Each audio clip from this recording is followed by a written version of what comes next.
Good evening, historians. My name is Chris Wood, and I am in my 5th semester here at Liberty.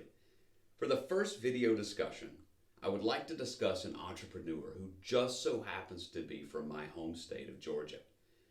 I was born and raised in the South Metro Atlanta area. I am a lifelong Atlanta Braves fan. I am a Southern boy through and through. There are not many products that are as representative of the South and of Georgia like Atlanta's own Coca-Cola. It's everywhere in Georgia. You can't escape it. There is either a distribution center or a bottling warehouse in every major town or city in the state. In fact, there was one across the street from my middle school in the town where I grew up, a bottling center that is. I wasn't much of a Coke drinker myself, but growing up, I saw it everywhere. And there was nothing more refreshing on a hot summer day, I must admit, than a Coke float. John Stith Pemberton was a pharmacist by trade, who would later answer the call to enlist in the Confederate Army with the Georgia State Guard.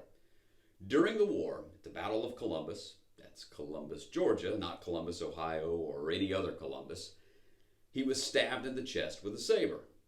He didn't die there. He would live for another 23 years.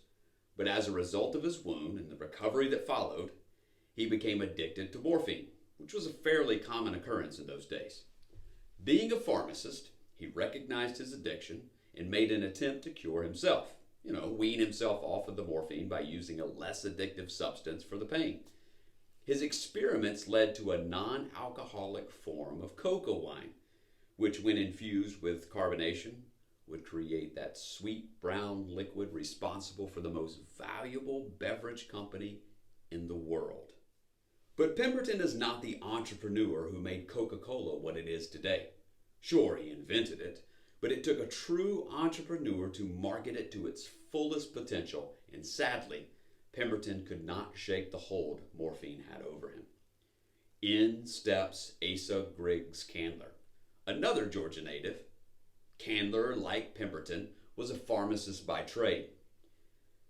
They met in 1887, and after 2 years of consolidating the many fractured pieces of the title to Coca-Cola to include the patents and the recipe, believe me, that process has a tell all of its own.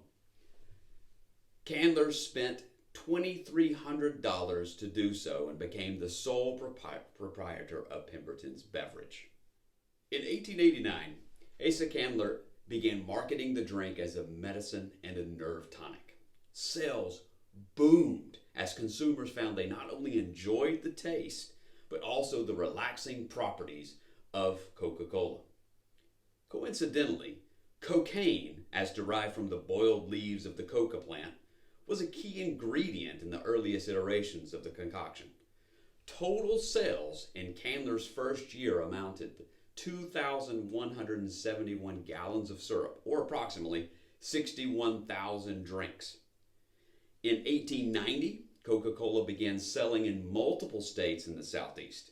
In 1891, Candler filed with the Patent Office and increased his advertising budget.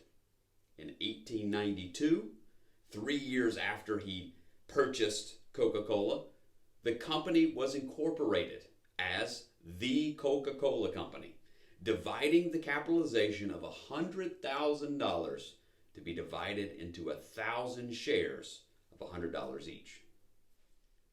The first 10 years of the Coca-Cola Company under Candler's control witnessed exceptional growth, from 2,171 gallons of syrup sold in 1889 to a remarkable 76,244 in 1895. Coca-Cola was situated to move to nationwide distribution.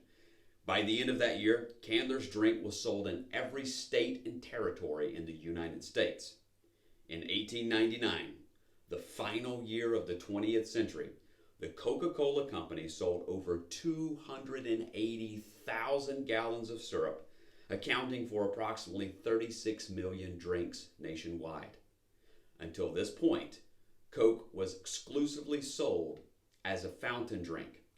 That same year, however, the fate of the Coca-Cola Company would change forever as Asa Candler sold the exclusive right to bottle the popular beverage, to a pair of businessmen from Chattanooga, Tennessee. And the rest is history. Thank you.